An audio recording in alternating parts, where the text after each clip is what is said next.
As irmãs riram quando viram o envelope. Mandaram a feia, achando que seria dispensada na hora.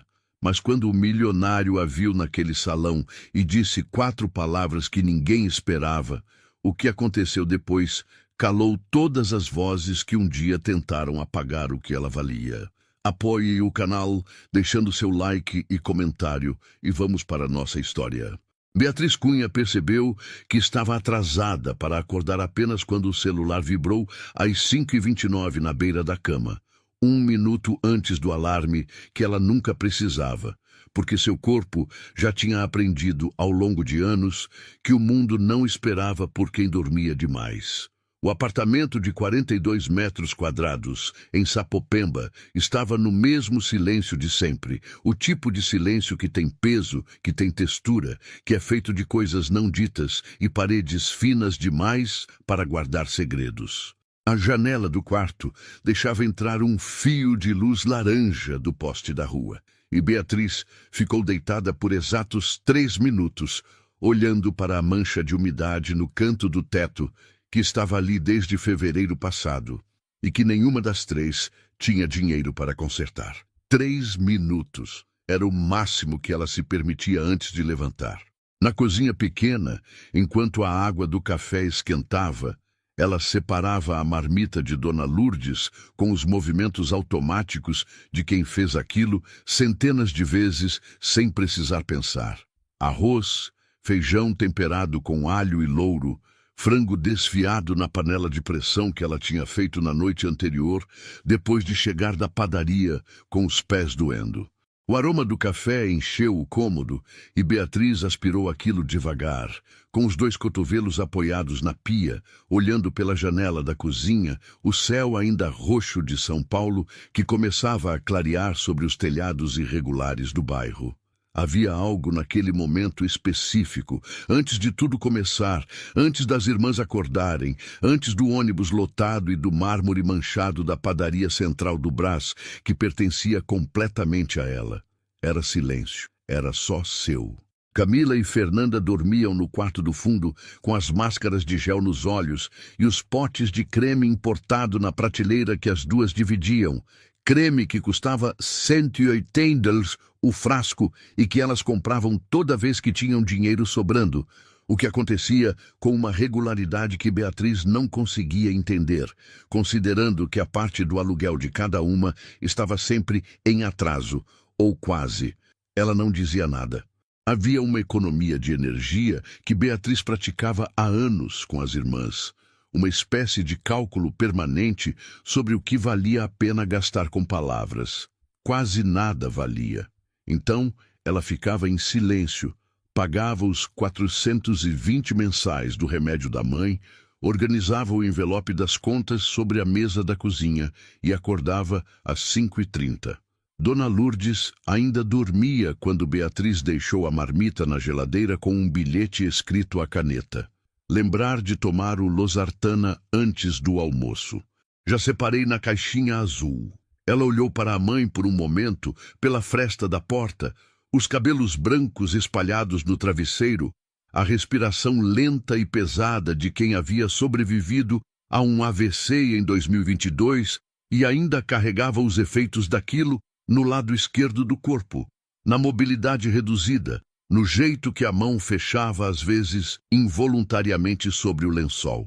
2 anos e meio desde aquele domingo de manhã, quando Fernanda gritou do banheiro que a mãe tinha caído. 2 anos e meio que Beatriz carregava aquilo junto com o resto. No ônibus das 6h12, encostada na janela com a bolsa no colo e os fones de ouvido sem música, porque o carregador tinha estragado e ela ainda não tinha comprado outro, Beatriz olhava as ruas de Sapopemba passando, os muros pichados, as bancas de jornal abrindo, os cachorros caminhando pela calçada com aquela autoridade específica dos cachorros de bairro que sabem onde estão. São Paulo acordando. Sempre a mesma coisa e ao mesmo tempo sempre ligeiramente diferente, como se a cidade fizesse questão de mostrar que estava viva, mesmo quando as pessoas dentro dela mal conseguiam sentir o mesmo. Ela tinha 27 anos, Trabalhava na padaria central do Brás há 5 anos, desde os 22, quando saiu do curso técnico de administração sem conseguir emprego na área e precisou pagar a segunda parcela do tratamento dentário da mãe.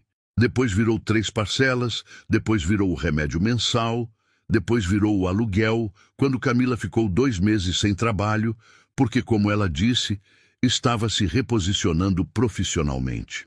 Beatriz nunca soube exatamente o que isso significava. Sabia que significava que ela cobria a diferença. O salário era 1.650 mais 200 reais de vale alimentação. Ela sabia calcular o que cada coisa custava com uma precisão que pessoas com mais dinheiro nunca precisavam desenvolver. 420 de remédio. 340 de seus na conta de luz do mês passado por causa do calor. 180 da consulta da mãe com o cardiologista que o posto de saúde não atendia mais desde que o médico foi embora em setembro. Havia um equilíbrio que ela mantinha como quem anda em corda bamba sem rede, com aquela concentração de quem sabe que não pode olhar para baixo. Foi numa quarta-feira à noite que Fernanda chegou em casa gritando o nome de Camila pelo corredor com o celular na mão. E a voz vibrando de uma empolgação que Beatriz reconheceu imediatamente como o tipo que precede gastos que ela não seria consultada sobre.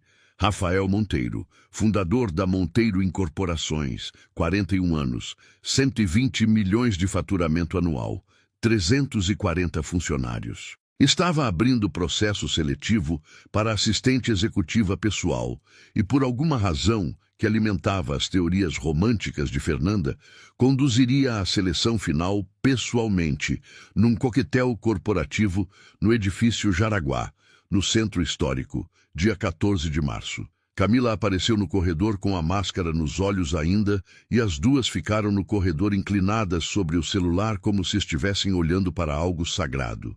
7.200 dólares mais benefícios. Plano de saúde. Vale refeição. Auxílio transporte. Bônus semestral. Beatriz estava lavando o arroz na pia da cozinha e ouvia tudo sem fazer nenhum ruído, com aquela capacidade que ela tinha desenvolvido ao longo dos anos, de ocupar o menor espaço possível nos momentos em que as irmãs esqueciam que ela estava no mesmo ambiente. Ela não disse nada naquela noite, mas quando as irmãs foram dormir e a casa ficou quieta, Beatriz sentou na beirada da cama e ficou olhando para o teto por um tempo que ela não contou. 7.200 reais.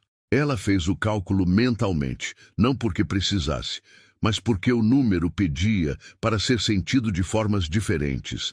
Era 4,3 vezes o salário dela. Era o remédio da mãe pago 2 vezes e ainda sobrando. Era o óculos novo que ela usava desde 2021 e que apertava na lateral esquerda da cabeça depois de horas de uso. Era a possibilidade de pagar o plano de saúde da mãe sem cortar outras coisas. Era, acima de tudo, a possibilidade de respirar com um volume de ar diferente do que ela tinha acesso agora.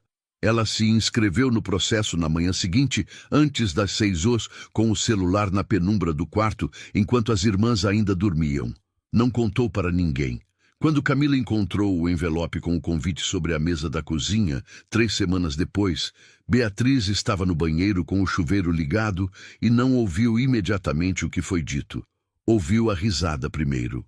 O tipo de risada que tem volume calculado para ser ouvida, que não é espontânea, que tem uma intenção que vai além da diversão.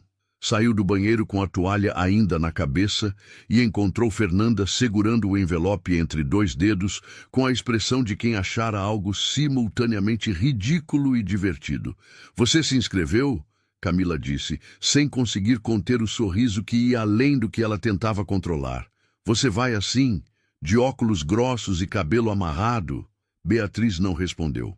Pegou o envelope da mão de Fernanda com uma calma que vinha de um lugar muito abaixo da raiva, mais perto do cansaço de ter que gastar energia reagindo ao que as irmãs achavam engraçado há anos. "Manda a feia", disse Fernanda, já rindo de verdade agora, o tipo de riso que preenche o cômodo.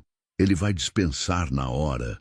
Beatriz guardou as palavras como quem guarda uma faca, sem reação visível, sem resposta, sem o tremer de lábios que ela não permitia acontecer perto delas. Mas sentiu o corte, preciso e limpo, do jeito que cortes daquele tipo sempre eram. Não era novidade. Era a forma específica que a humilhação tinha dentro de casa, que é diferente da humilhação de fora, porque dentro de casa você não pode ir embora.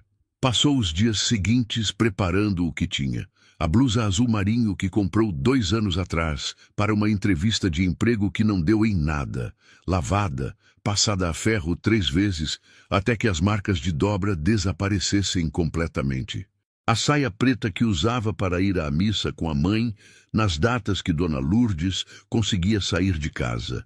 O escarpão preto com o bico fino que apertava o dedo mindinho depois de 2 horas e que ela sabia que apertaria a noite toda. Mas era o único sapato de salto que tinha. Os óculos de armação fina, que eram os mesmos de 2021, com um leve risco no canto direito da lente que ela havia tentado remover com pasta de dente e não tinha conseguido. Ela não foi ao salão de beleza. Não tinha dinheiro para isso e não ia tirar de outro lugar. Lavou o cabelo, secou naturalmente, passou um produto que Fernanda tinha deixado na prateleira do banheiro depois de reclamar que o cheiro era forte demais. Não era roubo. Era economia de recursos num sistema que não era justo com ninguém que tentava funcionar dentro dele. No dia 14 de março, enquanto Camila e Fernanda saíam do apartamento às 18 horas, com os vestidos alugados na sacola, a maquiagem profissional que tinham pagado juntas e o celular registrando cada detalhe para os stories, Beatriz estava sentada na beirada da cama, ajudando Dona Lourdes a entender as instruções do novo remédio que o cardiologista tinha receitado na semana anterior. "Você não vai sair?" A mãe perguntou, olhando para ela com aqueles olhos que sempre souberam mais do que o rosto deixava mostrar. "Vou", Beatriz disse. Mais tarde, ela arrumou a marmita da mãe para a noite, deixou o remédio separado na caixinha azul, verificou 2 vezes se a porta estava trancada e desceu para pegar o metrô às 18h40.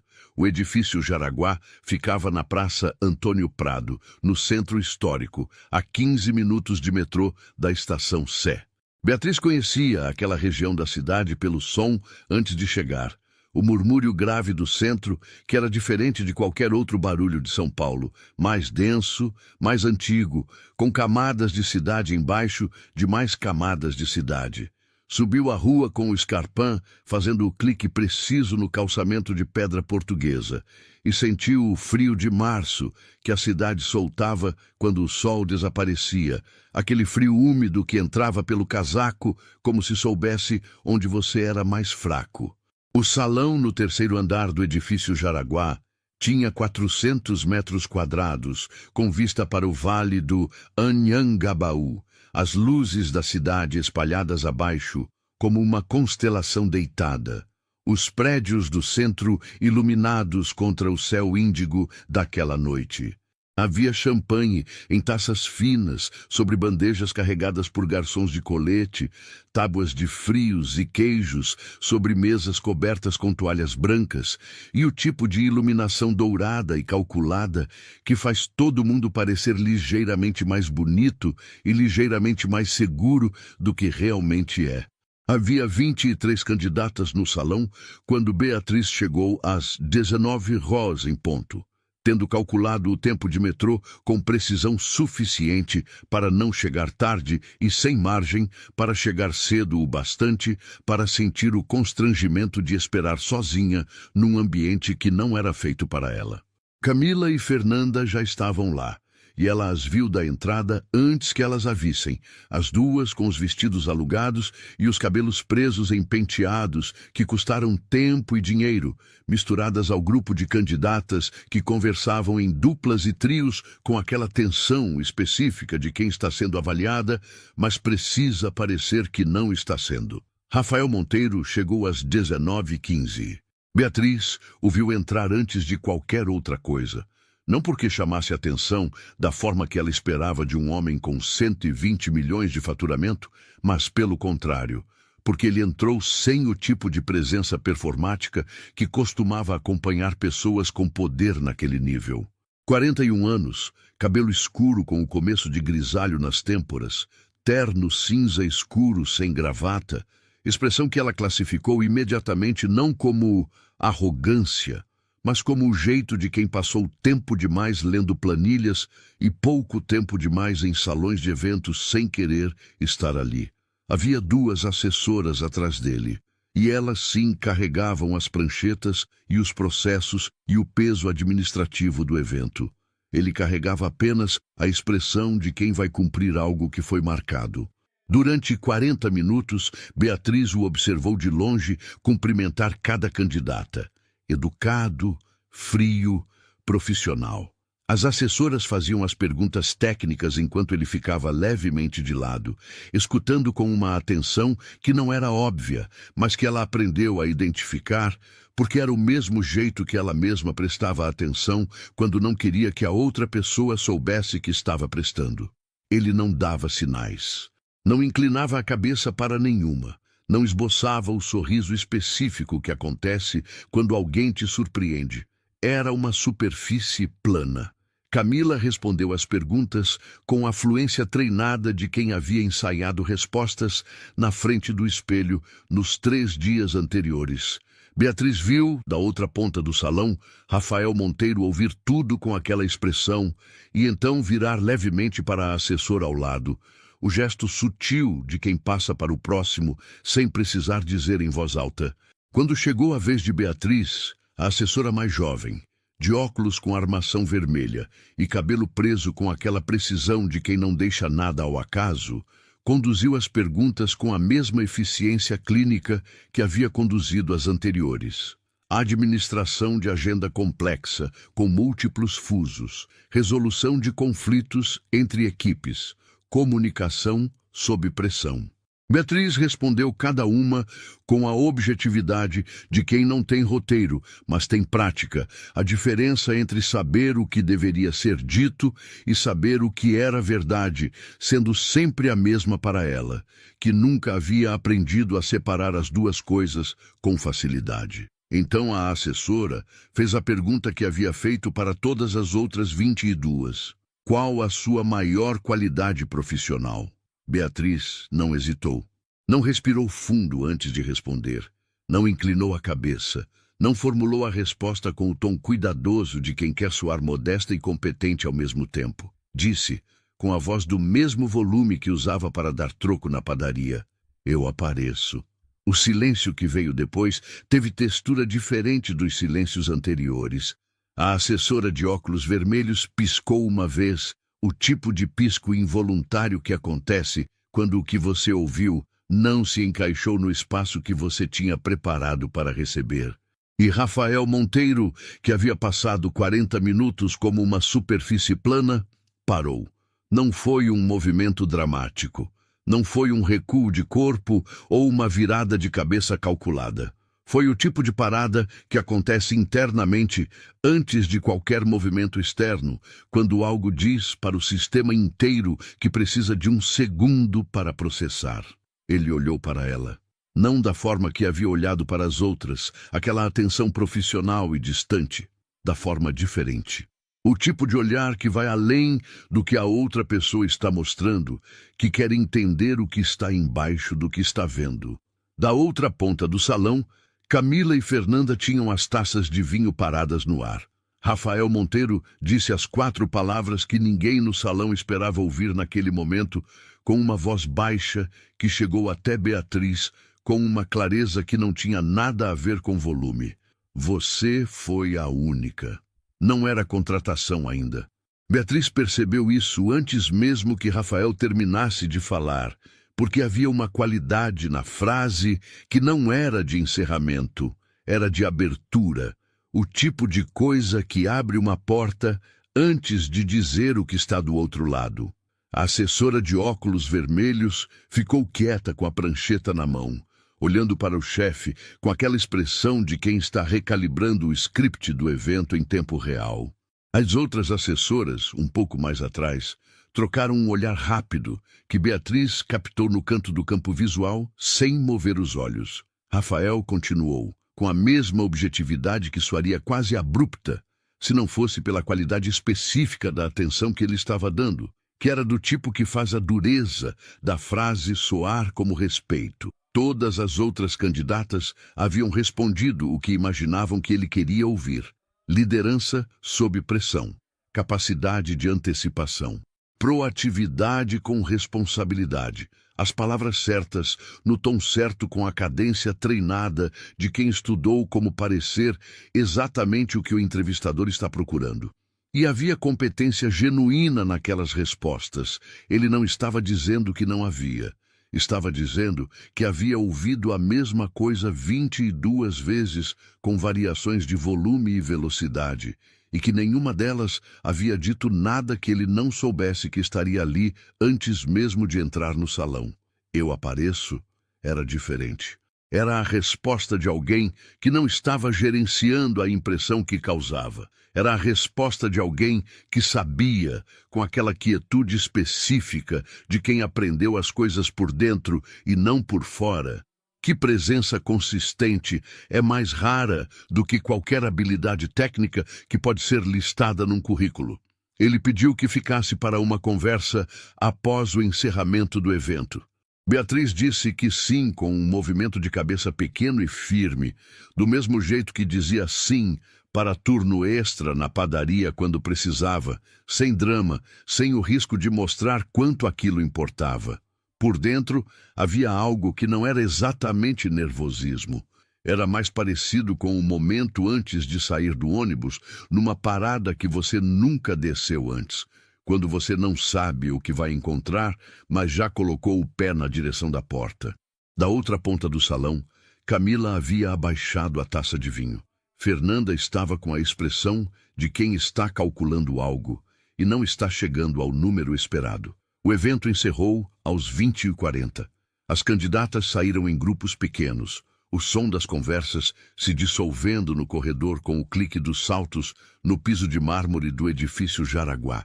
Beatriz ficou de pé perto da janela com a vista para o vale do Anhangabaú, a cidade lá embaixo com aquela respiração luminosa de quem não para nunca, os prédios do centro refletindo uma nas janelas do outro numa cadeia de luz que se perdia na direção do horizonte urbano. O frio do vidro chegava até ela mesmo sem encostar, aquela temperatura que os edifícios antigos guardam nas paredes como memória. Camila e Fernanda saíram sem se despedir. Beatriz viu as costas das duas desaparecendo pela porta, com os casacos nos braços e as bolsas no ombro, e havia algo naquele movimento de saída que era tão familiar que ela quase não sentiu. Quase. Rafael Monteiro voltou ao salão depois de cumprimentar os últimos convidados no corredor, a assessora de óculos vermelhos dizendo algo em voz baixa ao lado dele, que ele respondeu com 2 movimentos de cabeça, e então ela também saiu. O salão ficou com o barulho reduzido ao silêncio residual que os lugares grandes guardam depois que as pessoas vão embora. Aquele eco suave de presença que ficou. O cheiro de champanhe aberto e flores de arranjo, e o ar condicionado que continuava funcionando independente de haver alguém para justificar a temperatura. Ele indicou uma mesa no canto do salão, longe das janelas, onde 2 copos d'água ainda estavam sobre a toalha branca. Sentaram.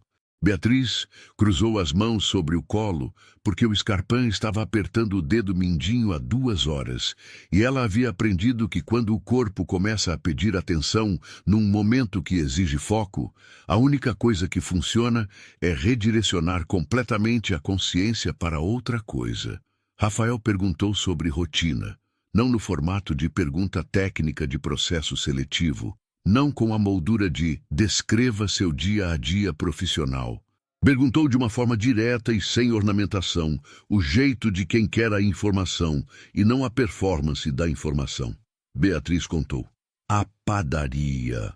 O turno das 7h às 16 horas. O tipo de demanda que uma atendente de padaria com bom trânsito tem que gerenciar, que não é diferente em natureza, só em escala, da demanda de uma assistente executiva, porque nos dois casos o que você está fazendo é manter um sistema funcionando enquanto absorve as falhas que o sistema não quer reconhecer como falhas. Ela contou à mãe. Não de forma estratégica, não como apelo emocional, mas porque ele havia perguntado sobre rotina, e a rotina incluía a caixinha azul de remédio e o bilhete na geladeira, e o barulho da respiração da mãe pela fresta da porta às 5h30. Rafael ficou em silêncio enquanto ela falava. Não o silêncio de quem está esperando sua vez de falar, o silêncio de quem está ouvindo de verdade, que tem uma qualidade diferente, que você aprende a distinguir depois de anos sendo ouvida pela metade. Quando ela terminou, ele ficou quieto por um momento. Então perguntou, por que você quer o emprego? Beatriz não precisou de pausa. Porque $7.200 muda a vida de quem ganha 1.650. E porque sei que sou capaz. Havia uma honestidade naquilo que não era vulnerabilidade, era precisão. Ela não estava pedindo nada.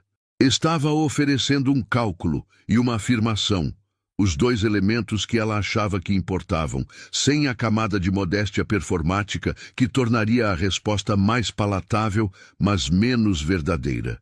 Rafael ficou em silêncio. Beatriz contou 8 segundos. Ela sabia, porque o relógio na parede do salão tinha aquele tipo de ponteiro de segundos que avança com um clique audível. E o salão estava silencioso o suficiente para que cada clique chegasse até ela com uma clareza que tornava a contagem involuntária. Então ele disse, segunda-feira, 8h, Avenida Faria Lima, 3500, Vegitos, no 2º andar. Pode vir? Beatriz disse que sim, com a mesma voz com que havia dito tudo o mais naquela noite, sem deixar que o peso daquilo vazasse para o tom, porque havia aprendido que certas alegrias precisam ser protegidas do ar de fora até que se tornem sólidas o suficiente para sobreviver sem proteção. No metrô de volta para Sapopemba, com o Scarpan na mão porque o dedo mindinho não aguentava mais, os pés descalços no chão frio do vagão, Beatriz ficou olhando para o reflexo dela mesma na janela escura enquanto o metrô passava pelos túneis. A mulher no vidro tinha os óculos riscados de 2021 e o cabelo que havia se soltado do preso ao longo da noite e a blusa azul marinho que precisaria ser lavada e passada de novo se houvesse uma próxima ocasião. Ela ficou olhando para aquela mulher por um tempo razoável, sem o tipo de análise crítica que as irmãs teriam feito e sem o tipo de aprovação forçada que substitui análise quando você não quer ver o que está vendo. Apenas olhou, como quem verifica se algo ainda está lá. Estava. Na segunda-feira de manhã, Beatriz saiu do apartamento de Sapopemba às 6h45 com a mesma blusa azul marinho, a saia preta e os óculos riscados, tendo deixado a marmita da mãe na geladeira e o remédio na caixinha azul e um bilhete diferente dos outros. Hoje começo às 8h num lugar novo. Te ligo no intervalo. Dona Lourdes não acordou para se despedir e Beatriz não acordou ela para isso, porque a mãe precisava do sono mais do que precisava do gesto. O escritório da Monteiro Incorporações, no Beverrise 2º andar da Faria Lima, era inteiramente branco e envidraçado, o tipo de ambiente que usa a ausência de cor como declaração de poder, onde cada superfície reflete o exterior, e o exterior de lá em cima é a cidade inteira espalhada até onde a vista alcança. Beatriz saiu do elevador às 7h58, 2 minutos antes do horário, e ficou por um momento na recepção, absorvendo aquele espaço com a mesma atenção que havia aprendido a dar a lugares novos, inventariando saídas e posições e o nome da recepcionista no crachá antes que ela abrisse a boca para perguntar o nome de quem chegava. A recepcionista se chamava Priscila. Tinha unhas compridas de gel cor de bordô e um sorriso profissional do tipo que não chega aos olhos, mas também não é hostil. Beatriz se apresentou com o sobrenome completo e o horário marcado, e Priscila a conduziu pela área de trabalho em direção à mesa que seria dela, uma estação no corredor de vidro entre duas salas de reunião, com vista parcial para a sala de Rafael Monteiro, cuja porta estava aberta, e de dentro vinha o som abafado de uma ligação. A mesa da assistente anterior tinha ainda as marcas de onde havia estado um porta-retrato e 2 adesivos removidos da lateral do monitor, que deixaram um resíduo levemente mais escuro que o branco ao redor. Beatriz passou o dedo por aquilo uma vez, inventariando, e então ligou o computador.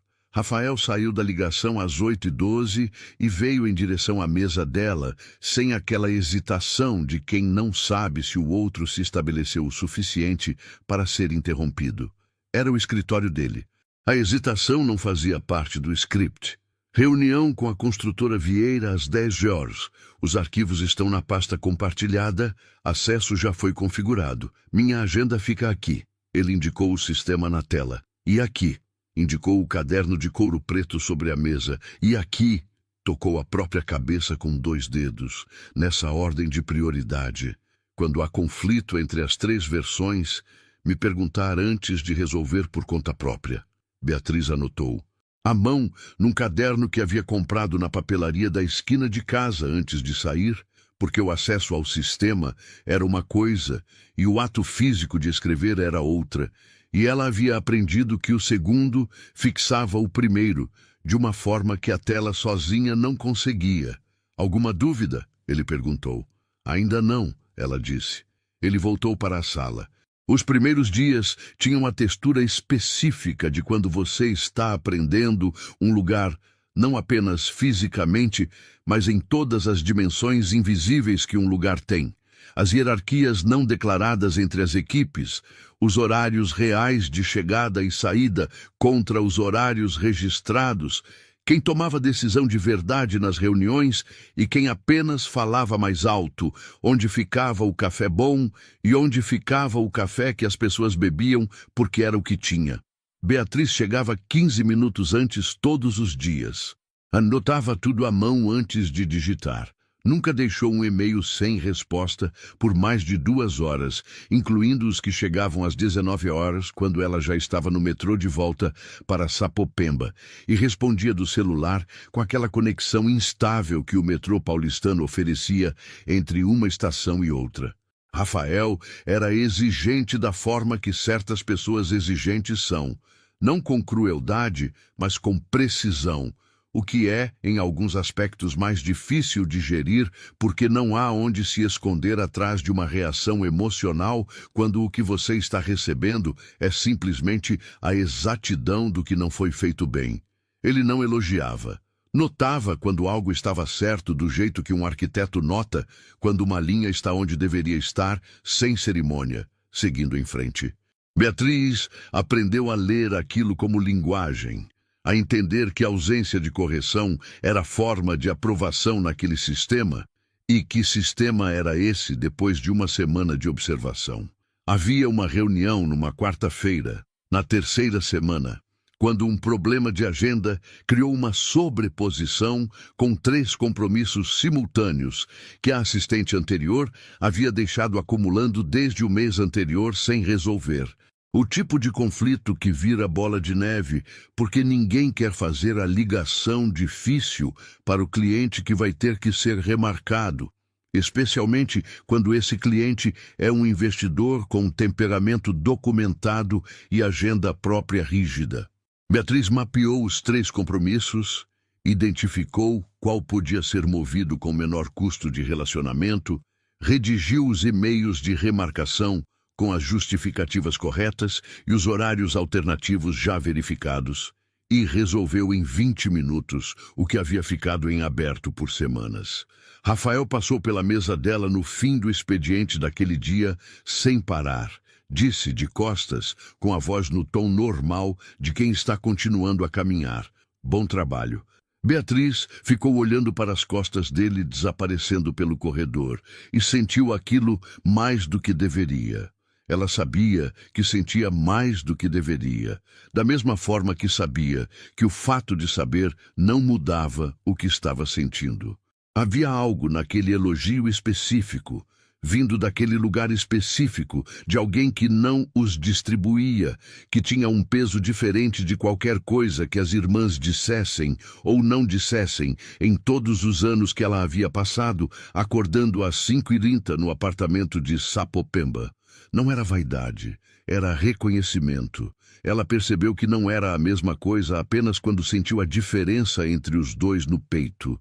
Aquela distinção física que o corpo faz antes que a mente consiga nomear.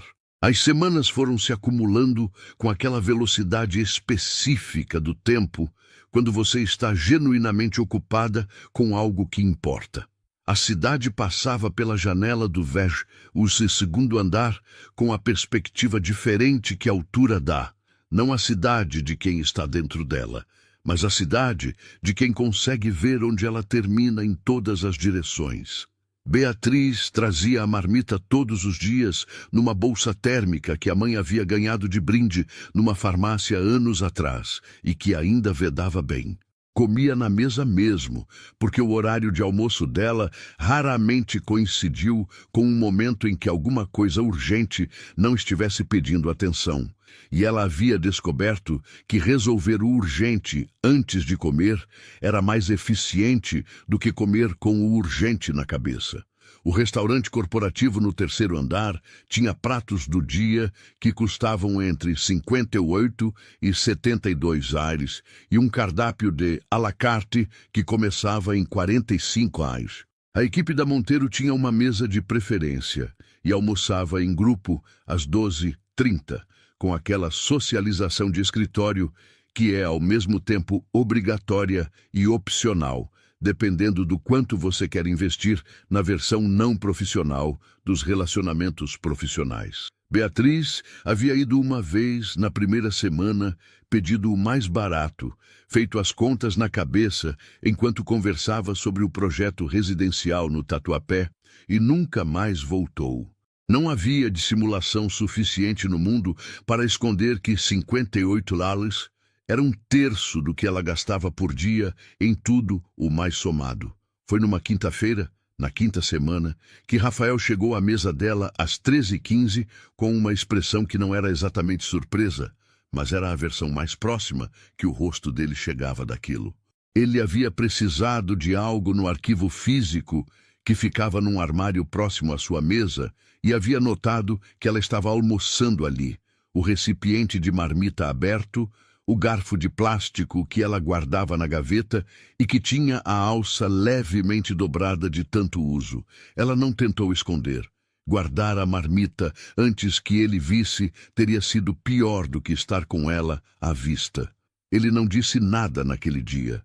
Voltou para a sala com o arquivo que havia buscado e fechou a porta com aquele clique suave que as portas de vidro temperado fazem, que é diferente do som das portas comuns, mais contido, mais preciso.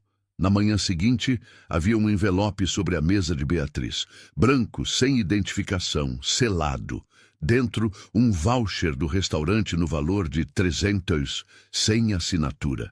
Ela ficou com o envelope na mão por um momento, olhando para o voucher com aquela atenção de quem está verificando se o que está vendo é o que parece ser.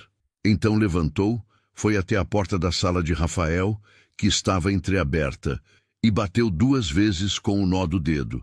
Ele estava de pé perto da janela com o telefone na mão, no intervalo entre duas coisas, aquele espaço de 5 segundos, que é o único momento em que ele parecia não estar no meio de algo. Virou para ela. "Foi o senhor?" ela perguntou. Mostrou o envelope. Ele não negou. Beatriz colocou o envelope sobre a mesa mais próxima da porta, do lado de dentro, com cuidado. "Eu tenho marmita, mas obrigada." Saiu e fechou a porta. Rafael ficou olhando para o envelope com uma expressão que ela não viu, porque já estava de costas, caminhando em direção à própria mesa, mas que Priscila, passando pelo corredor no momento exato, com uma pasta de documentos, descreveria mais tarde para uma colega no banheiro como o rosto de quem recebeu uma informação nova sobre si mesmo e não sabia onde guardar. Não estava acostumado com recusa. não da forma simples e direta e completamente sem crueldade que Beatriz havia feito, que não era agressão nem julgamento. Era apenas autonomia. Era apenas uma mulher dizendo que tinha o que precisava e que o gesto havia sido visto e reconhecido e devolvido por uma razão que não tinha nada a ver com ele. Nos dias que se seguiram, alguma coisa mudou no ritmo do escritório, ou talvez tenha mudado no ritmo de como Rafael e Beatriz existiam dentro dele, que é uma coisa diferente, mas produz efeitos parecidos. Ele passou a deixar 2 copos de café sobre a bancada do corredor nas manhãs em que chegava antes dela, sem comentário, sem indicação de que um era para ela, mas numa posição que deixava claro que um era para ela. Ela pegava sem dizer nada. Era uma negociação silenciosa sobre o que podia ser aceito e o que não podia, cujos termos nunca foram discutidos diretamente porque não precisaram ser. Havia reuniões que atrasavam o almoço para além de qualquer horário razoável. Quando os 2 se encontravam na sala de conferência, depois que os outros tinham saído, ela com o bloco de notas fazendo os últimos registros, ele com a gravata afrouxada e o cansaço de 4 horas de decisão no rosto. Nesses momentos havia uma qualidade de silêncio diferente dos silêncios de trabalho, mais densa, mais pesada, como se o espaço entre os 2 tivesse sido preenchido com algo que nenhum dos 2 havia colocado lá de propósito. Numa tarde de quinta-feira, ele perguntou sobre a mãe, de passagem, a mesma naturalidade de quem pergunta sobre qualquer coisa do cotidiano que ouviu mencionar antes. Beatriz respondeu com a mesma naturalidade e percebeu apenas, quando já estava respondendo, que estava contando mais do que a resposta curta pedia. Sobre o AVC, sobre os remédios, sobre o jeito que Dona Lourdes dobrava o lençol com a mão boa quando a outra não obedecia completamente. Rafael ouviu tudo sem interromper. Então disse, com aquela voz que usava quando estava sendo preciso ao invés de educado: "Ela deve ser forte." Beatriz olhou para ele. Ela é? Não era declaração, não era abertura. Era apenas 2 fatos sendo reconhecidos por pessoas que haviam aprendido, cada um à sua maneira e por razões completamente diferentes, o valor específico da resistência silenciosa. O divórcio de Rafael Monteiro havia sido homologado num cartório da Consolação em março de 2022.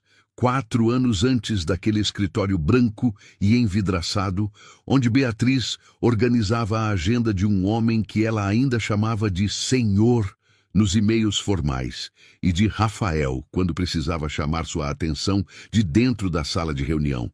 Luciana havia saído da cobertura do Itaim Bibi com 2 volumes de livros. A cadela Yorkshire, que ela havia insistido em adotar 6 meses antes da separação, como se soubesse que precisaria de companhia. E a certeza de que o casamento havia terminado 2 anos antes da papelada confirmar o que os 2 já sabiam desde uma noite de domingo em que ficaram 3 horas na mesma sala sem trocar uma palavra que não fosse sobre o jantar que nenhum dos 2 comeu. Rafael não havia entendido completamente o que havia falhado até muito depois.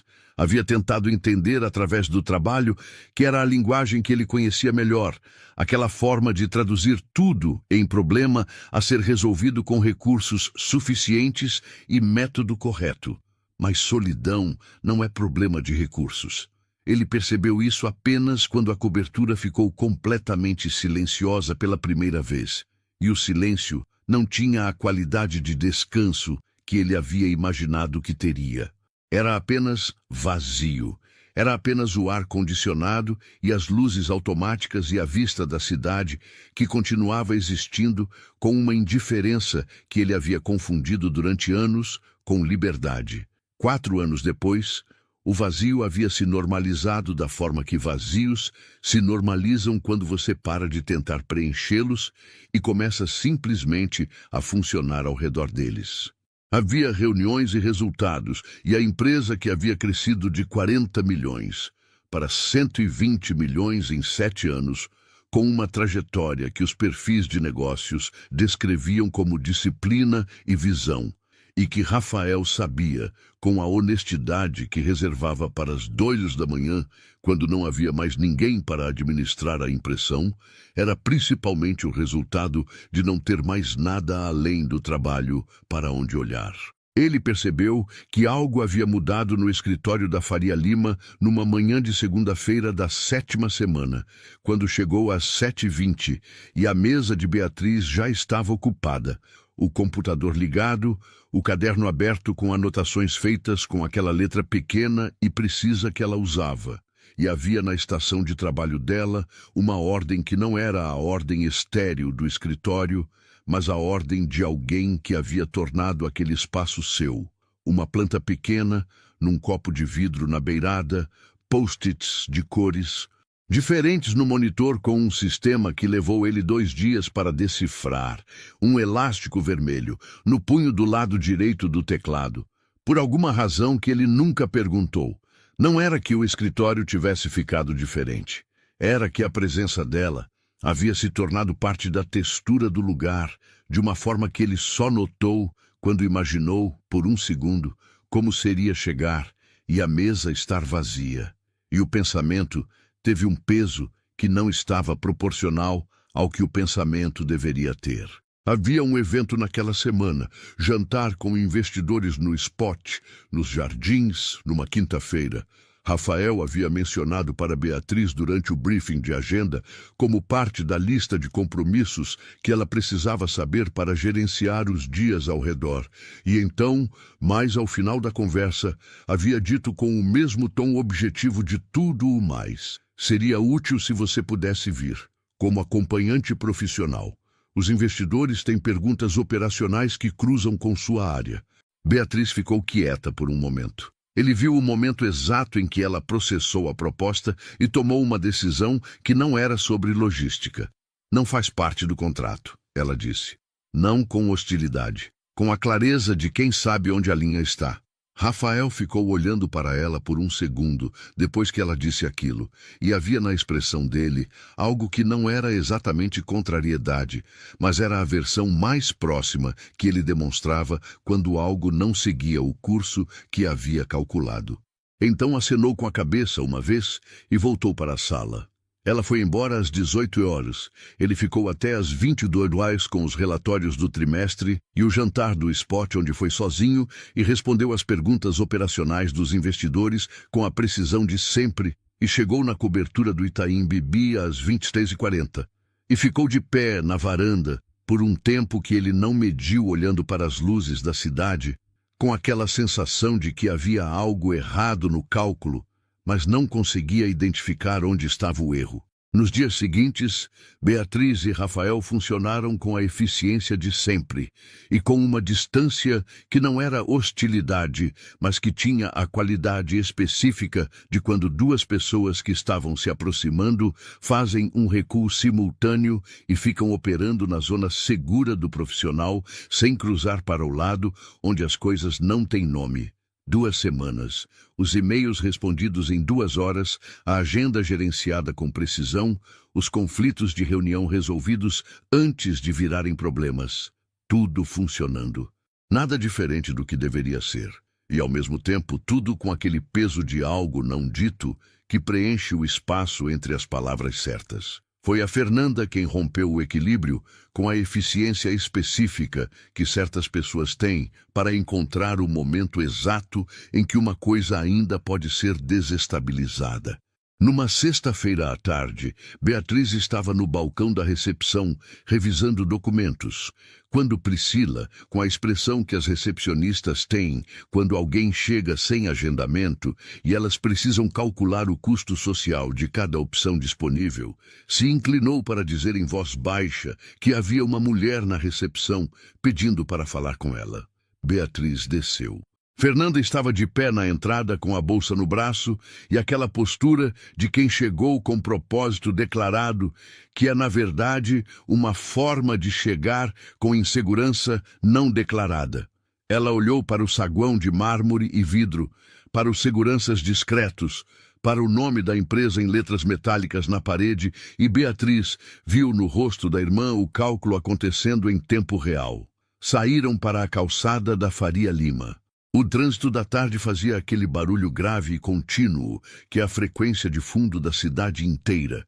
E o sol batia de lado no espelho dos prédios com aquela luz alaranjada específica das 17h30 paulistanas que faz tudo parecer levemente dourado sem deixar de parecer exausto. Fernanda disse o que havia vindo dizer sem preâmbulo, o que era uma forma dela que Beatriz conhecia. Aquele tipo de franqueza que usa a ausência de rodeio como proteção contra a responsabilidade pelo que está sendo dito. Você sabe que ele nunca vai te ver como igual, né? Fernanda disse, olhando para o prédio atrás da irmã, como se estivesse falando do edifício e não da pessoa dentro dele. Você é a assistente. Para ele, você é mobília. Beatriz não respondeu. Havia pombos na calçada, 3, caminhando ao redor de um guardanapo descartado com a autoridade indiferente dos pombos de centro financeiro que vivem entre sapatos caros e não se impressionam com nada. Beatriz ficou olhando para eles por um segundo. Cuida da mãe hoje à noite? Ela perguntou. Preciso que alguém passe lá para dar o remédio das 20. Fernanda piscou. Não era a resposta que havia preparado receber. Sim, posso passar. Obrigada. Beatriz voltou para o prédio, mas a frase ficou. Era o tipo de coisa que fica não porque é nova, mas porque confirma algo que você já havia sentido em algum lugar que fica atrás da consciência, onde os medos moram antes de ter nome. Mobília. Ela havia passado a vida inteira sendo a que estava ali, funcionando, útil, presente, e sendo olhada com a visibilidade que se dá para as coisas que funcionam sem precisar de atenção. A padaria, o ônibus das 6h12, o apartamento de Sapopemba, e agora um escritório diferente, mas talvez a mesma posição no esquema geral das coisas. Na semana seguinte, quando Rafael mencionou o jantar com investidores, ela respondeu que não fazia parte do contrato. Ele ficou sem entender. E as 2 semanas de silêncio funcional que se seguiram tiveram uma textura diferente das semanas anteriores, mais pesada, mais deliberada, como se os dois estivessem fazendo esforço ativo para se manterem na versão segura de onde estavam. Numa tarde de chuva, a que cai pesada em São Paulo, nos meses que não são verão, mas que ainda não são inverno, com o ruído da água no vidro preenchendo o escritório com aquele som que afasta tudo que está do lado de fora e deixa o que está do lado de dentro mais próximo do que deveria ser, Rafael foi até a mesa de Beatriz com 2 copos de café, coisa que ele nunca havia feito. Havia sempre sido a bancada do corredor, aquele acordo não verbal de 2 copos num lugar neutro onde nenhum dos dois precisava reconhecer o gesto. Isso era diferente. Isso era ir até a mesa da outra pessoa, sentar na cadeira do lado, colocar o copo na frente dela. Ela olhou para o café, depois para ele. Ele disse, "O que eu fiz?" Beatriz ficou quieta por um momento. Havia na sala aquela qualidade de atenção que a chuva cria, aquela sensação de que o mundo fez uma pausa na frequência habitual e deixou aberto um espaço que não estava lá antes. Ela poderia ter dito que não era nada. Era o que ela havia aprendido a dizer a vida inteira quando era alguma coisa. Disse, "Não foi o senhor, fui eu que me lembrei onde fico." Rafael ficou quieto. Ela viu o momento em que ele recebeu aquilo, não como informação profissional, mas como o que era.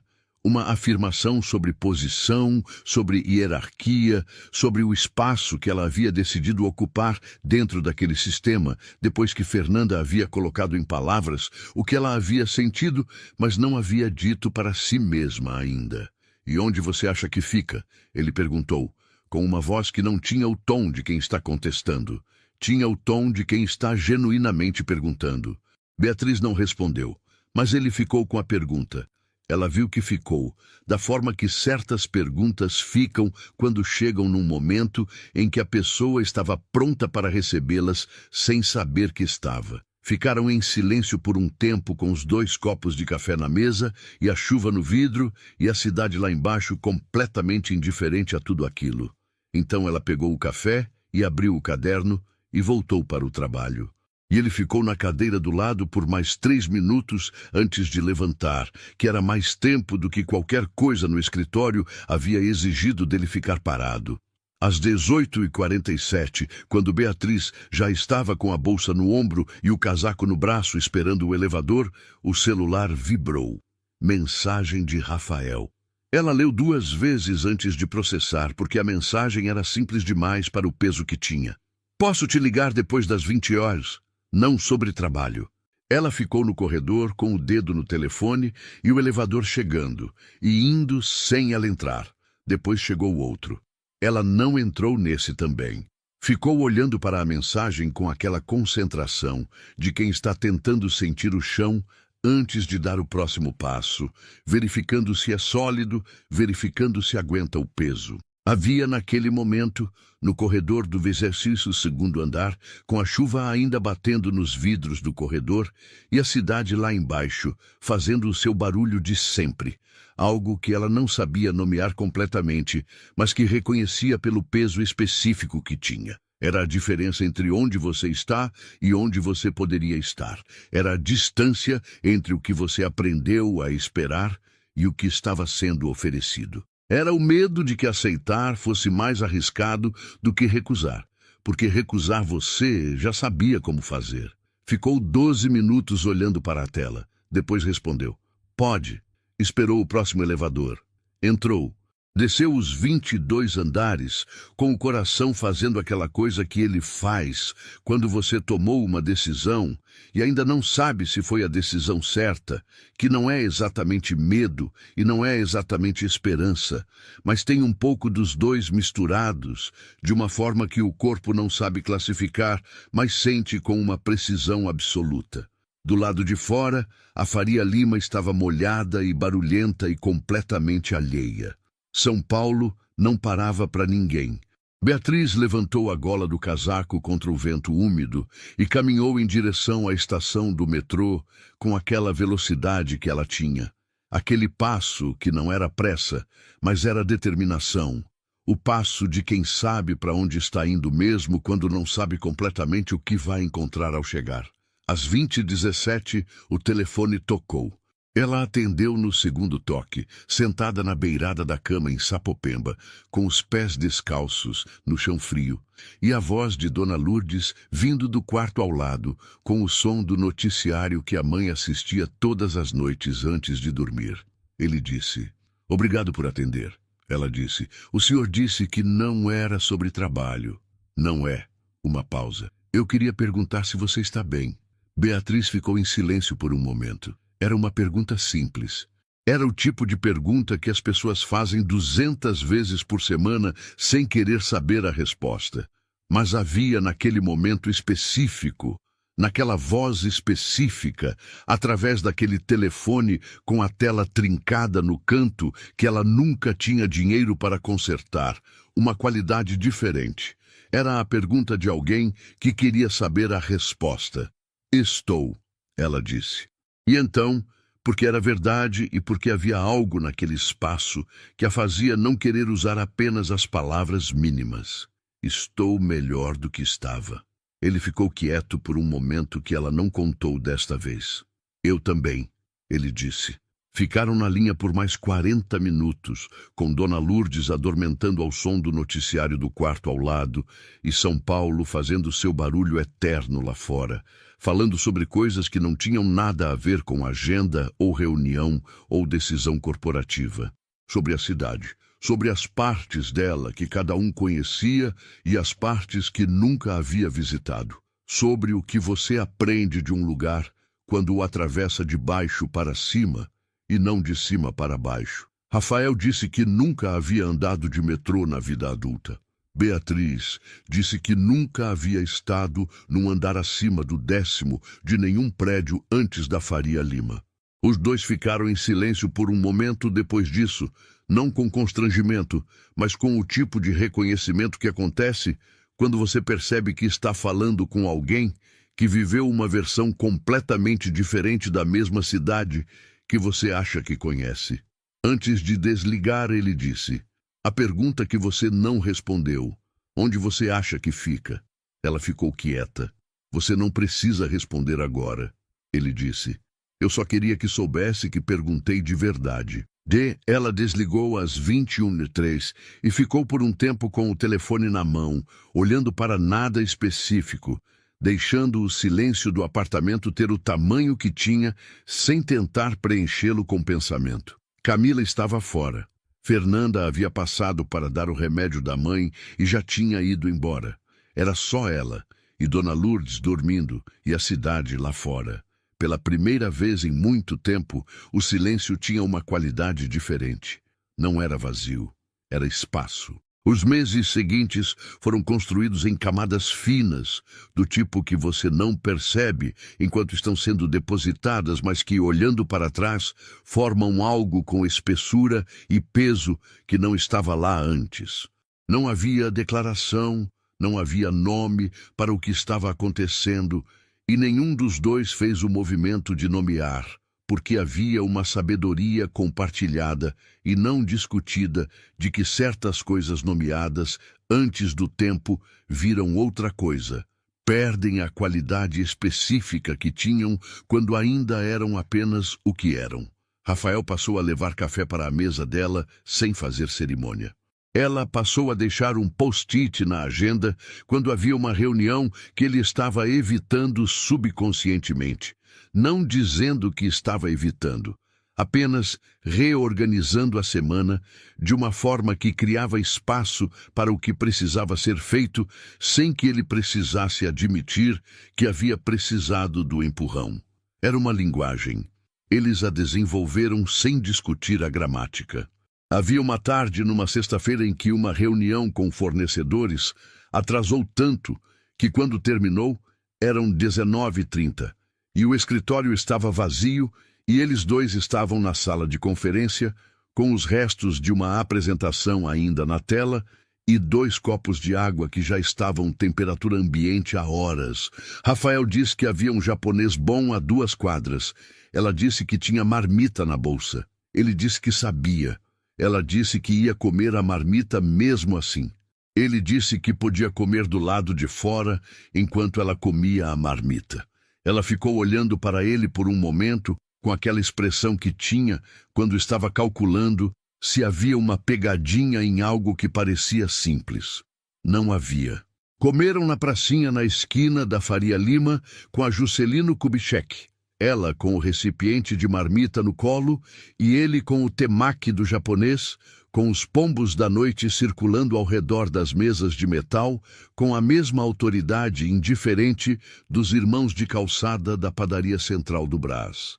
E a cidade em volta fazendo o barulho específico de São Paulo numa sexta-feira às 20h, que é ao mesmo tempo exausto e elétrico, como uma pessoa que deveria ter parado, mas não consegue. Falaram por 2 horas sobre a empresa, sobre a cidade, sobre o pai de Rafael, que havia construído a primeira obra da Monteiro num terreno em Guarulhos com 2 funcionários e uma caminhonete velha, e sobre a mãe de Beatriz, que havia trabalhado 23 anos numa fábrica de peças em Santo André antes do AVC, e sobre o jeito que certas histórias de trabalho têm uma dignidade que não precisa de título para existir.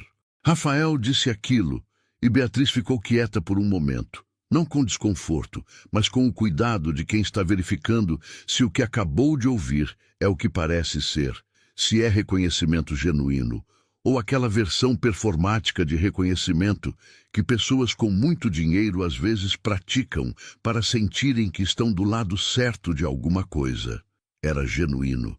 Ela percebeu isso pelo jeito que ele disse, sem nenhum dos marcadores de quem quer ser elogiado por ter dito. Era apenas uma observação. Era apenas verdade. Seu pai ainda está vivo? Ela perguntou. Não, ele disse. 2019. Infarto. Silêncio. Ele viu a empresa chegar nos 40 milhões, Rafael disse. Não chegou a ver os 120. Havia algo naquela frase que não era lamento, era apenas o fato nu de uma ausência específica, do tipo que não tem consolação possível e que você aprende a carregar, não porque ficou mais leve, mas porque ficou mais acostumado ao peso. Minha mãe viu eu sair da padaria para cá, Beatriz disse. Acho que era o suficiente por enquanto. Ele a olhou de um jeito que ela havia aprendido a reconhecer ao longo dos meses. Aquele jeito que ia um pouco além do que a situação exigia, como se houvesse uma pergunta que ele estava fazendo com os olhos que ainda não tinha encontrado a forma de fazer em voz alta. Jogou fora o papel do temaki. Ela fechou o recipiente da marmita. Levantaram ao mesmo tempo. No caminho de volta para o escritório para pegar as bolsas, ele disse: "Você sabe que não precisa mais pegar o metrô, né? Posso pedir um carro." Ela disse: "Eu sei. Prefiro o metrô." Ele não insistiu, e ela percebeu, com aquela atenção que ela dava para os momentos em que ele não insistia, que esse havia se tornado o gesto que mais dizia sobre quem ele estava se tornando dentro daquilo tudo. Não o carro oferecido, o silêncio depois da recusa. O período de 90 dias passou com a velocidade de algo que você sabe que está terminando, mas não quer marcar. A reunião de avaliação foi numa segunda-feira de manhã, com a assessora de RH da empresa presente e uma pasta com indicadores de desempenho que Beatriz havia contribuído para construir sem saber que estavam sendo coletados, porque havia feito tudo com a mesma consistência independente de estar sendo avaliada ou não. Rafael apresentou os números. Ela os conhecia. Eram bons. Eram objetivamente bons, do tipo que não precisam de qualificação subjetiva para justificar o que era justo justificar. Ele ofereceu contratação efetiva com salário de R$ 9.500, não R$ 7.200, não a mesma oferta do coquetel, mais. E ele disse aquilo com a clareza de quem quer que fique absolutamente claro que a diferença não é favor, é mérito, que não é afeto, é avaliação, que havia uma distinção entre as duas coisas que ele havia pensado sobre como estabelecer antes daquela reunião, porque sabia que ela precisaria daquela distinção para aceitar sem se sentir objeto de algo que não era simples. Beatriz ficou olhando para os papéis na mesa por um momento. "Aceito", ela disse. A assessora de RH anotou. A reunião encerrou. Ela saiu da sala com os papéis na mão e o corredor à frente e o barulho habitual do escritório voltando à frequência normal depois do silêncio da sala de conferência. Havia dado 6 passos quando ouviu a voz dele. "Beatriz." Ela parou. Virou. Ele estava na porta da sala de conferência com as mãos nos bolsos. A assessora já havia saído pela outra direção. E havia entre eles apenas o corredor de vidro com a cidade lá fora e a luz branca do escritório, que era a mesma de sempre e que ao mesmo tempo parecia diferente naquele momento específico, mais densa, mais presente, como se soubesse que algo estava sendo dito. Rafael disse em voz baixa, com aquela objetividade que era a única linguagem que ele conhecia para coisas que importavam de verdade. "Você me perguntou onde fica. Você fica onde você decidir que fica.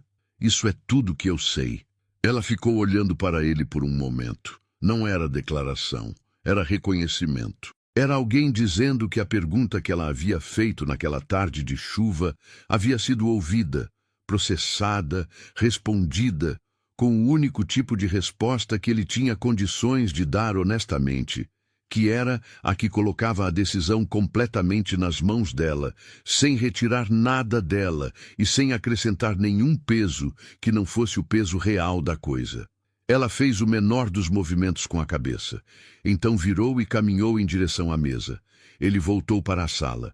Nenhum dos dois disse mais nada sobre aquilo naquele dia. Mas havia algo que havia mudado na qualidade do espaço entre eles. Algo que não era mais apenas profissional, e não era ainda outra coisa, mas estava se tornando com aquela paciência específica das coisas que são construídas por pessoas que aprenderam, cada uma à sua maneira, que pressa destrói o que deveria durar. Nos meses seguintes aconteceu de formas pequenas. Rafael cancelou uma reunião com investidores de Campinas numa quinta-feira porque havia uma crise com um dos fornecedores da obra do Tatuapé que Beatriz havia mapeado e que precisava de atenção imediata. E quando um dos sócios ligou reclamando do cancelamento, Rafael disse, com aquela voz precisa de sempre, que havia uma prioridade maior e que remarcaria para a semana seguinte, e desligou sem elaborar. Beatriz estava do lado de fora da sala com a porta entreaberta e ouviu aquilo e ficou com o peso do que havia ouvido por um tempo depois. Não porque era sobre ela diretamente, mas porque era sobre quem ele estava escolhendo ser. E essa era uma informação diferente de qualquer coisa que ele havia dito em voz alta. Numa quarta-feira, ele foi até a mesa dela com um papel impresso. Era um artigo sobre gestão de equipes em construtoras que havia sido publicado numa revista de negócios. Você devia ler, ele disse. Tem uma parte sobre administração de fornecedores que é parecida com o que você fez no caso Tatuapé. Ela leu. Depois foi até a sala dele. A parte sobre fornecedores está certa, mas a metodologia que propõe não funciona quando a equipe é menor que 20 pessoas. Eu testei uma variação. Ele ficou olhando para ela. Me explica. Ficaram 40 minutos discutindo metodologia de gestão com o mapa do projeto do Tatuapé espalhado sobre a mesa de Rafael e ela de pé do lado, com a caneta apontando para fluxogramas, enquanto ele fazia perguntas do tipo que só fazem sentido se você está de verdade tentando entender e não apenas demonstrando interesse. Era trabalho. Era completamente trabalho. E ao mesmo tempo havia naquele espaço específico, com o mapa do Tatuapé e a caneta dela e as perguntas dele, algo que não era apenas trabalho, era duas pessoas se reconhecendo numa frequência que transcendia o organograma. Ela percebeu que havia algo acontecendo de verdade numa tarde de domingo, quando estava na padaria do bairro comprando pão para o café da mãe. E o celular vibrou com uma mensagem de Rafael, que era incomum aos domingos porque ele respeitava o fim de semana dela com a consistência de quem havia estabelecido aquilo como regra para si mesmo. A mensagem dizia apenas: estou passando na Avenida Paulista. Nunca tinha reparado quanto sol entra no Trianon de tarde. Ela ficou olhando para aquilo por um momento. Era uma observação. Era Rafael Monteiro, 41 anos, fundador de construtora com 120 milhões de faturamento, mandando mensagem no domingo à tarde para dizer que havia reparado no sol num parque público. Ela respondeu: o melhor é às 16h30. As árvores antigas filtram a luz de um jeito diferente. Ele respondeu: você já foi? Toda vez que tem um domingo livre. Uma pausa de 3 minutos. Então, posso ir da próxima vez? Beatriz ficou na fila da padaria com um pão na mão e o celular na outra, e Dona Lourdes esperando em casa e a questão inteira da vida dela ao redor. E respondeu: pode. No domingo seguinte, encontraram-se na entrada do Parque Trianon às 16h15. Ele chegou de carro, estacionou a 2 quarteirões. Caminhou até a entrada com a mesma pontualidade do escritório e sem a armadura do escritório, de jeans e tênis, e o mesmo olhar de quem está processando um ambiente novo com atenção. Ela estava no banco de pedra perto da entrada com uma sacola de lona onde havia 2 copos de café comprado na padaria da Consolação. Aquele café que custava R$ 4,50 e que era melhor do que qualquer coisa que o restaurante corporativo do 3º andar tinha para oferecer. Ele sentou, ela entregou o copo. Padaria? Ele perguntou. Consolação, ela disse. A melhor da região. Ele bebeu. Ficou quieto por um momento. É bom. Eu sei. Ficaram no parque por 1h40. Andaram pelos caminhos de terra batida, sob as árvores centenárias, que Rafael havia passado décadas vendo da janela do escritório sem nunca ter entrado para ver de dentro. A cidade continuava ao redor, com o barulho da Paulista vazando pelas grades. Mas aqui dentro havia uma camada de verde e sombra e o som dos pássaros que São Paulo guardava nesses bolsões como memória de como era antes de ser o que virou. Beatriz conhecia cada curva daquele parque. Apontou para a árvore mais velha, uma figueira centenária cuja raiz havia levantado o caminho de pedra ao redor com a paciência silenciosa de algo que cresce mais devagar do que o tempo parece permitir, mas que no fim está lá, intacto, enquanto o caminho vai se adaptando ao redor. É como a cidade, ela disse. Às vezes o que foi primeiro fica, e o que veio depois é que precisa se ajustar. Rafael ficou olhando para a raiz, depois para ela. Não disse nada, mas havia no silêncio dele aquela qualidade específica de quando alguém está guardando algo que ouviu para ficar com ele depois. Na saída ele disse: "Na semana que vem tem mais sol às 16h30? Ela disse: "Tem." E assim aconteceu. Não com declaração, não com o vocabulário dos relacionamentos que o mundo conhece e cataloga. Com domingos no Trianon e café de 4,50 e conversas que começavam sobre a cidade e terminavam em lugares que nenhum dos dois havia planejado chegar. Com a presença de alguém que havia aprendido que estar junto não precisava de moldura para ser real. O apartamento de Sapopemba continuou o mesmo nesse período, exceto que ganhou pintura nova numa semana em que Beatriz tirou 2 dias de folga acumulada e cobriu as paredes com aquele branco limpo que faz um cômodo inteiro parecer maior sem mudar 1 centímetro. Geladeira nova, porque a velha havia dado o último soluço em maio com um barulho que acordou Dona Lourdes às 3 da manhã. Plano de saúde para a mãe, com cobertura para cardiologista e fisioterapia, pago no débito automático, sem precisar de cálculo para ver se cabia. Não era ostentação, era respirar com mais espaço. Camila e Fernanda apareceram num sábado sem avisar, o que era o costume delas, e ficaram de pé na entrada do apartamento, olhando para a pintura nova e a geladeira nova, com aquela expressão de quem está recalculando algo que havia calculado errado. Fernanda perguntou com o tom de quem quer que a resposta confirme o que já decidiu acreditar. "Ele te ajudou com isso tudo?" Beatriz estava dobrando o lençol da mãe. Aquele movimento que ela fazia desde os 14 anos, com a mesma precisão de quem dobra pelo lado longo primeiro e depois em 3 partes iguais, e não parou o que estava fazendo para responder. "Não", disse. "Eu?" Fernanda ficou quieta.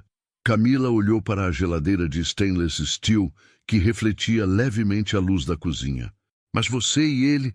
Fernanda começou. "Dobra esse lado para mim", Beatriz disse, indicando a borda do lençol. Fernanda dobrou, em silêncio.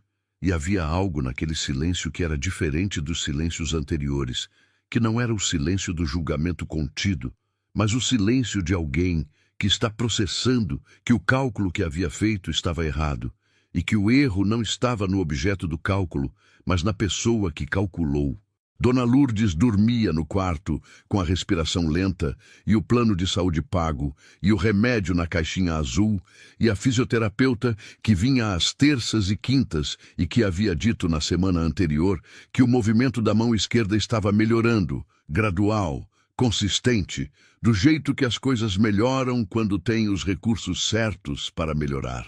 Beatriz colocou o lençol dobrado sobre a cadeira e foi para a cozinha fazer café. O domingo seguinte ao sábado das irmãs tinha aquela qualidade específica dos domingos de São Paulo em junho, o frio seco que a cidade guarda nesse mês, como surpresa para quem esquece que ela também tem inverno, o céu de um azul limpo e alto que não existe nos outros meses, a luz branca e direta que faz as sombras ficarem precisas e os contornos das coisas parecerem mais nítidos do que costumam ser. Beatriz saiu de Sapopemba às 15h40 com o casaco de lã cinza que havia comprado em maio, o primeiro casaco novo que comprava em 4 anos. Não caro, mas bom, do tipo que aquece de verdade sem precisar de etiqueta para provar que aquece. Rafael já estava na entrada do Trianon quando ela chegou. Havia chegado antes pela primeira vez, o que ela notou sem comentar, e havia 2 copos de café na mão, da mesma padaria da Consolação, o que ela também notou e também não comentou. exceto por um movimento pequeno de um lado da boca, que não era exatamente sorriso, mas era próximo o suficiente. Aprendi onde comprar, ele disse. Eu sei, ela disse pegando o copo. Entraram no parque. A figueira centenária estava exatamente onde sempre estava. As raízes levantando o caminho de pedra com aquela insistência silenciosa de coisa que cresce mais devagar do que o tempo parece permitir. Havia crianças correndo num dos caminhos mais largos.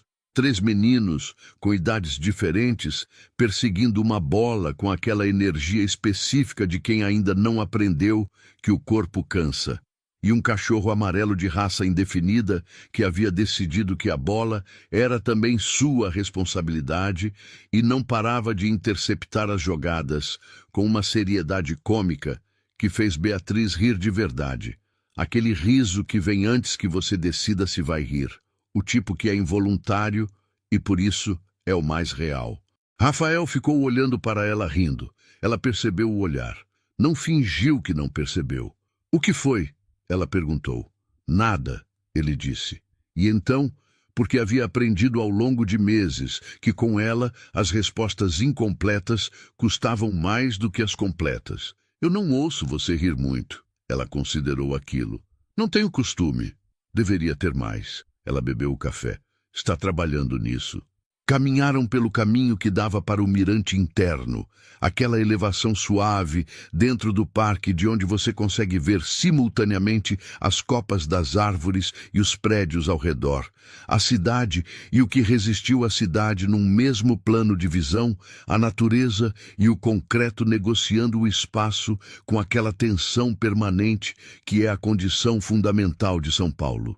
Rafael ficou de pé ali por um tempo mais longo do que costumava ficar em qualquer lugar, olhando para aquela justa posição com a mesma atenção que dava para maquetes de projetos, aquele olhar de arquiteto que decompõe o que vê em partes e depois tenta entender como as partes conversam.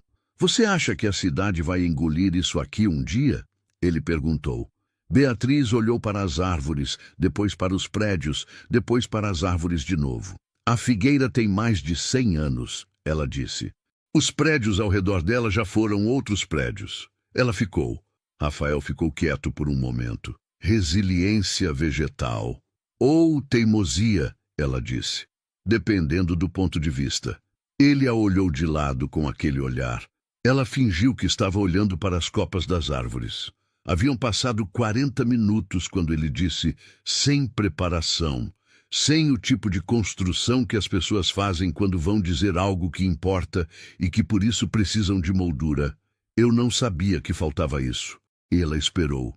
Isso, ele disse, com um gesto que não apontava para nada específico e, ao mesmo tempo, apontava para tudo ao redor. O parque, o café, as crianças com a bola, o cachorro amarelo que havia desistido da partida e estava agora deitado na sombra com a língua para fora. A cidade inteira ao redor deles dois, parada num domingo de junho. Não sabia que faltava ter um lugar que não fosse trabalho, uma pessoa que não fosse reunião. Beatriz ficou em silêncio por um momento. O frio de junho entrava pelo casaco, nas partes que o casaco não cobria, o pescoço, os pulsos, e havia naquele frio específico uma presença que era quase confortável, o tipo de desconforto que te lembra que você tem corpo. Eu sabia que faltava, ela disse. Só não achava que era para mim ter. Ele virou o corpo inteiro para ela, não apenas o rosto, aquele tipo de atenção que é física antes de ser verbal. Por quê? Ele perguntou. Ela não respondeu imediatamente. Havia na pergunta um peso que pedia honestidade, do tipo que você não dá por reflexo, que precisa de um segundo para verificar se está disposta a dar de verdade. Pensou na frase de Fernanda na calçada da Faria Lima. Mobília. Pensou nos 8 segundos de silêncio no coquetel do edifício Jaraguá, quando havia dito, eu apareço, e o mundo do salão havia parado por um momento. Pensou nas 5h30 do apartamento de Sapopemba, e na marmita e nos óculos riscados de 2021 que ela ainda usava, não por falta de dinheiro agora, mas porque havia esquecido de mudar por conta própria o que havia aprendido a aceitar como fixo. Porque aprendi a ser útil, ela disse. Útil é diferente de necessária. Necessária é diferente de desejada. Eu ficava na primeira e achava que era suficiente. Rafael ficou olhando para ela com aquela expressão que não era pena, era reconhecimento. A diferença entre os dois sendo que pena olha de cima para baixo e reconhecimento olha de frente. E o que ela via no rosto dele era de frente. Não é suficiente, ele disse. Eu sei agora, ela disse. O cachorro amarelo se levantou da sombra e caminhou até Beatriz, com aquela confiança de cachorro que não foi ensinado que precisa de permissão, e encostou o focinho no dorso da mão que ela tinha baixa ao lado do corpo.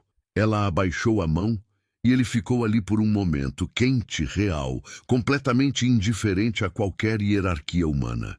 Rafael viu aquilo e aconteceu a coisa que ela havia ouvido uma vez e que agora via pela primeira vez, o rosto de uma pessoa que estava bem, genuinamente bem. Não a versão gerenciada de bem que ele apresentava em reuniões, mas o bem que não tem plateia, que acontece quando você não está prestando atenção em como parece. Ficaram no parque até às 17h50, quando a luz começou a mudar para aquele tom mais fundo do fim de tarde de inverno que São Paulo guarda para as horas certas. As crianças com a bola já tinham ido embora. O cachorro amarelo havia seguido uma família com criança pequena na direção da saída. As árvores ficaram com aquela quietude específica dos parques urbanos quando a maioria das pessoas foi embora. E o lugar lembra brevemente o que era antes de ser público. Na saída, na calçada da Consolação, ele disse: "Semana que vem tem outro domingo." Ela disse: "Tem.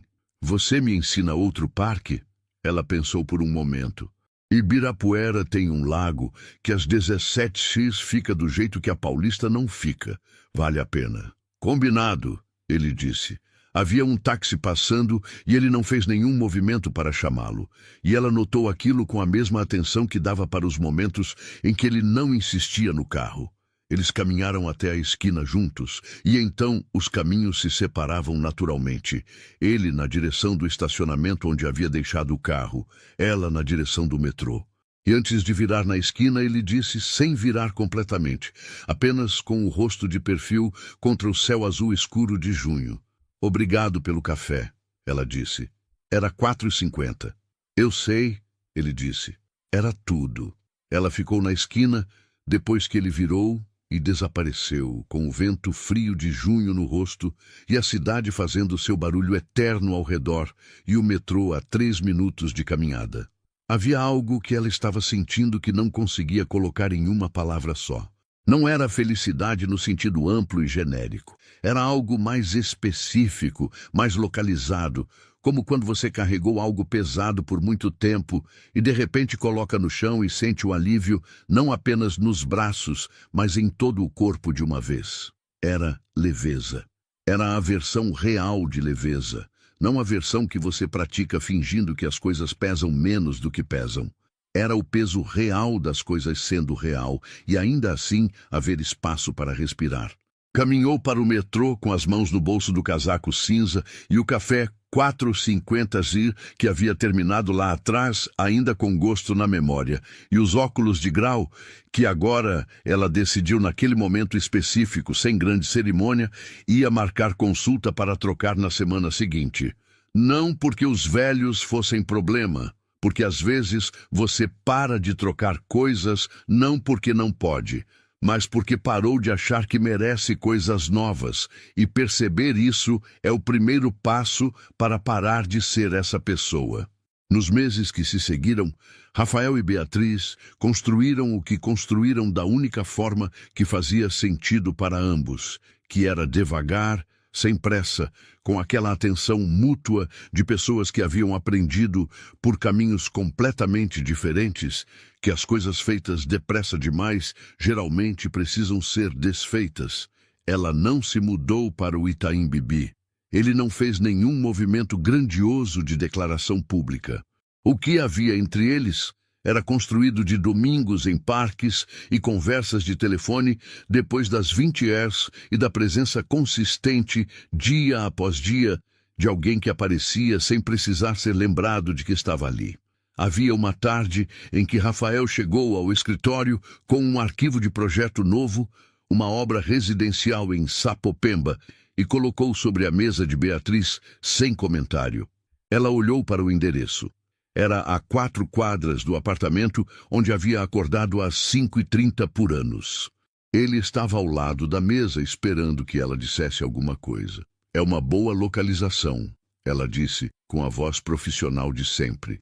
O acesso ao metrô valoriza o metro quadrado e a demanda residencial na região cresceu desde 2023. Eu sei, ele disse. Foi você que me apresentou os dados no relatório de setembro. Ela olhou para ele. Havia no rosto dele aquela coisa, aquela qualidade de quando ele está dizendo mais do que as palavras estão dizendo, e ela havia aprendido a ler aquilo com uma precisão que levou meses para desenvolver. Vai ser uma boa obra, ela disse. Vai, ele disse, e voltou para a sala. Havia no gesto algo que não era tentativa de mudar o que ela era ou de onde ela vinha. Era o oposto disso. Era alguém usando o que sabia fazer para honrar o lugar que ela conhecia. E havia uma diferença enorme entre as duas coisas que ela sentiu naquele momento de uma forma que não precisou de palavras para ser completa. Num sábado de setembro, Beatriz levou Dona Lourdes ao Parque do Carmo, na Zona Leste, que era o parque mais próximo de Sapopemba e que a mãe não visitava desde antes do AVC. A fisioterapeuta havia dito que o movimento estava bom o suficiente para uma caminhada curta em terreno plano. Beatriz levou a cadeira de rodas por precaução, mas Dona Lourdes caminhou quase todo o trajeto com a bengala, devagar, com aquela determinação específica que Beatriz havia herdado sem saber exatamente quando. Sentaram num banco de frente para o lago. Havia patos. Dona Lourdes ficou olhando para eles com a expressão serena de quem chegou num lugar que não exige nada. Você parece diferente, a mãe disse sem olhar para ela. Beatriz olhou para os patos. Diferente como? Menos pesada, Dona Lourdes disse. E então, com aquela precisão de quem observou a filha por 27 anos sem sempre ter as palavras. Você parou de andar encurvada. Beatriz não respondeu imediatamente. Sentiu aquilo no peito, não com dor, com o tipo de reconhecimento que só a mãe consegue dar, que chega de um lugar que nenhuma outra pessoa tem acesso porque nenhuma outra pessoa esteve lá desde o começo. Estou bem, mãe, ela disse. Eu sei, Dona Lourdes disse. É diferente de estar. As duas ficaram em silêncio por um tempo, com os patos no lago e o sol de setembro, que em São Paulo tem aquela qualidade de recomeço, mais quente que o inverno, mas ainda limpo, ainda sem o peso úmido do verão que viria depois. A cidade ao redor do parque fazia seu barulho, mas aqui dentro havia aquela bolsa de quietude que os parques guardam, aquela memória de antes. Beatriz pensou nas 4 palavras ditas no coquetel do edifício Jaraguá. Você foi a única. E percebeu ali, naquele banco, com a mãe ao lado e os patos na água e o sol de setembro no rosto, que as 4 palavras não eram a história. Eram a abertura para a história. Eram o momento em que alguém viu o que sempre havia estado lá e simplesmente disse em voz alta. A história era tudo o que ela havia feito com aquilo depois. A história era a marmita devolvida e o metrô escolhido, e o café de 4,50 e os óculos novos marcados, e a pintura do apartamento e o plano de saúde da mãe e os domingos no Trianon, e a frase dita numa tarde de chuva que colocou a decisão de volta nos seus próprios braços, onde sempre havia pertencido.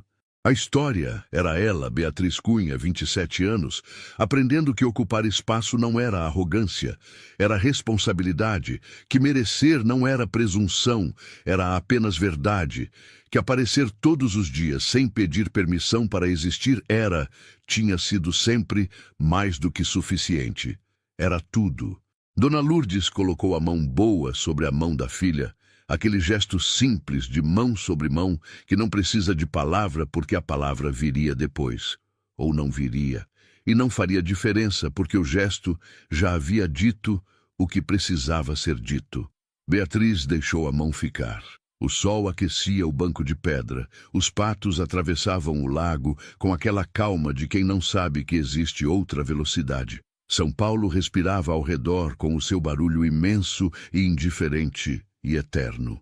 E ali, naquele parque na Zona Leste, na cidade que havia sido o cenário de todo aquele cansaço e de toda aquela reconstrução, Beatriz percebeu que riqueza verdadeira não era o salário que havia triplicado, não era o escritório branco no 22º andar, não era o homem que havia aprendido a chegar antes e comprar o café certo. Era isso.